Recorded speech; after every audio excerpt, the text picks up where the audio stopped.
Welcome back to Movie Recaps. Today I will show you a comedy, drama film from 2016, titled Captain Fantastic. Spoilers ahead. Watch out and take care. In the mountainous wilderness of Washington, Ben Cash lives with his 6 children, Bo Davin, Relian, Keelier, Vesper, Zaya, and Nye. The children's names were made up by their parents so they could be unique, and nobody else in the world has them. They have no contact with society, it's just them coexisting with nature. Their mother used to live with them too, but she had to be hospitalized because of her bipolar disorder. Ben raises his children to be self-reliant and not to depend on technology or the American system, which he loathes. He teaches them how to hunt, identify plants, purify their own water and cook what they catch and sew. They keep a rigorous training regime to stay physically fit and athletic, and this includes learning how to use weapons and defend themselves. Ben also teaches them how to think critically, giving them advanced text to read and testing them on them every day, passing on to them his and his wife's left-wing anarchist ideals that made them leave society behind in the first place. No matter how gruesome or complicated their questions are, Ben doesn't keep anything from his children, not even the youngest ones, and explains concepts like death and abuse to them without sparing any details. When Bo Davin catches his first deer on his own, Ben puts some animal blood on his forehead and makes him eat one of the animal's organs as he declares that he's finally become a man. Later in the evening, after reading around the fire, the family takes out their instruments and plays some happy tunes while dancing. The following day, Ben and Bo Davin drive their bus to town, where Bo Davin has trouble interacting with girls his age. While Ben sells some of the stuff he crafts, Bo Davin checks their P.O. box. There, he finds a bunch of letters from the universities he's been applying to in secret, and he's surprised to find he's been accepted into all of them. Ben goes to a bar to call his sister Harper, asking for news about his wife, and Harper can only cry while she informs him last night, Leslie died by her own hand. After they return to the forest, Ben spends some moments under a waterfall, mourning the love of his life, before returning to his kids to give them the news, promising them nothing will change as they all start crying too. Enraged by grief, Relian takes a knife as he curses and almost stabs his father with it, but he stops himself before doing anything drastic and begins stabbing the wall instead, cursing and telling Ben he hates him. That night, Ben looks through their old paperwork to find Leslie's will. The following morning, the kids are still put through the usual training routine, but they want to know about their mother's funeral. Ben goes back to town to call his father-in-law Jack, who has never approved of their lifestyle and now threatens Ben with arresting him if he shows up at Leslie's funeral, showing no care for her last wish to be cremated and not buried. Leslie's mother Abigail picks up the phone next, telling Ben the funeral will be in 5 days in their church in New Mexico, but she doesn't think it's a good idea for him to come either. The kids aren't happy to hear this, but Ben reminds them that his getting arrested could mean losing custody of them. After spending the entire night dreaming of Leslie, Ben wakes up to find his kids dressed up and ready to go rescue their mother, so he reminds them again it's impossible and sends them to train. Today, they're rock climbing, during which Relian slips and hurts his hand.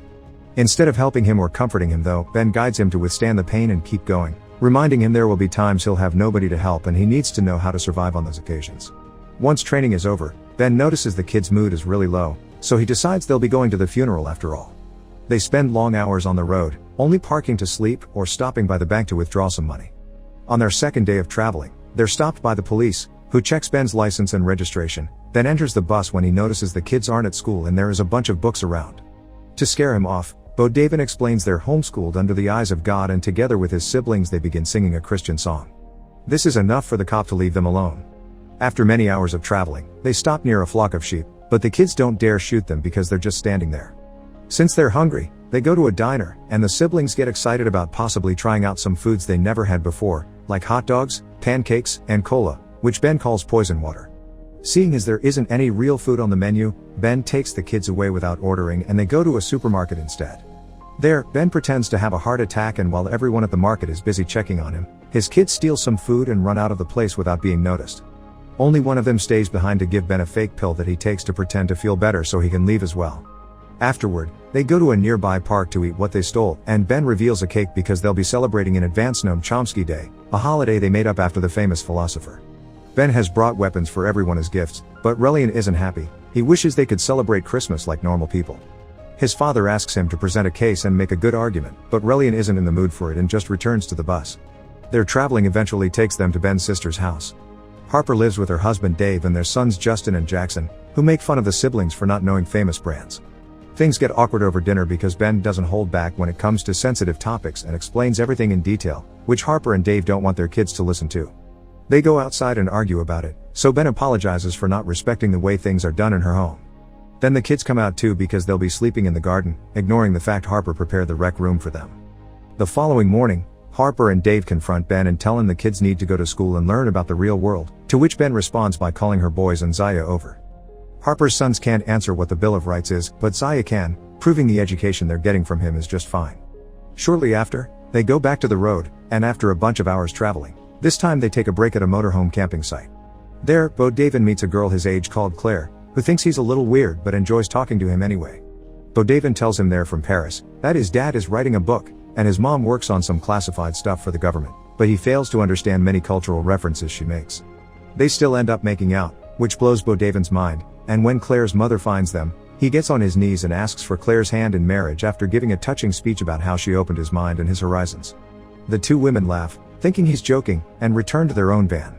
The next day, Bo Davin won't stop looking at her through the window while they leave. After such a long trip, they finally make it to New Mexico, so they park the bus on the church's parking lot and sleep there for the night, where Ben dreams of Leslie again. The following morning, the family puts on the best clothes they have and enter the church in the middle of the funeral mass, earning bad looks from Leslie's parents, Jack and Abigail. When the priest reaches the part of his speech where he names Leslie's husband and kids, Ben takes the chance to interrupt him and give a speech of his own. He tells everyone that Leslie was Buddhist and hated organized religion, so she would be hating this farewell, and that on her will, she asked to be cremated while her loved ones celebrate life with song and dance, then her ashes should be thrown down the toilet. Jack can't stand this, so he calls security to drag Ben out, and the kids leave with him. Once the mass is over, Jack and Abigail come over to say hello to the kids, but Jack tells Ben he's the worst thing that's happened to his family and that he can't come to the funeral, but the kids can. Ben refuses, not wanting anyone to take the kids from him, but he does get on the bus with them to follow the cars in order to stop them from burying his wife. The kids beg him not to do that because it'll get him arrested and they don't want to lose him like they lost their mother, so Ben gives in and drives away so they can camp at a park. In the evening, while fooling around, Relian tells Bo Davin that he thinks Ben made their mother crazy and that he's dangerous. He also starts crying as he calls out his brother for thinking that their lives are good and their father is perfect. This gives Bo Davin a lot to think about, so he finally makes up his mind and shows Ben all the university acceptance letters. They aren't just any university either: Yale, Stanford, Princeton, Harvard, Dartmouth, MIT, Brown, all of them very prestigious names. Ben thinks it's impressive, but he's also hurt, and he starts ranting about the fact his son has been lying to him and acting behind his back all this time until Bo Davin interrupts him to tell him it was his mom that helped him apply in the first place. Crying, Bo Davin tells him he actually doesn't know anything about anything unless it comes from a book, that Ben made them all freaks, and that Leslie understood that, then leaves before Ben can answer. Nye comes out next and gives Ben a note from Relian that says he's staying with his grandparents. Ben takes the bus with the kids and goes to Jack's house to get Relian back, but Relian is angry and yells at him that he killed his mother, that he overheard them arguing because his mother wanted to live somewhere else and he didn't, and that he hated him. After he stomps out of the room, Ben tries going after him, but Jack stops by shooting an arrow near his head. He starts pointing out all the things he considers weird or dangerous about Relian's state. He doesn't go to school, he was gifted a weapon on a made-up holiday, he stole food from a market, and he badly hurt his hand, not to mention the bruises in his body. Jack considers this child abuse and tells Ben they'll soon be fighting him in court over the custody of the children, but for now, Relian stays there. Since Ben doesn't want to leave without his son, Jack calls the police, so Ben rushes out of the house before he gets caught. He still doesn't give up though. Hidden in the bushes, Ben and the children wait for the cops to leave, then he sends Vesper to climb on the roofs to rescue her brother through a window. Before she makes it there though, one of the roof tiles breaks and she falls down, first on a car and then on the ground.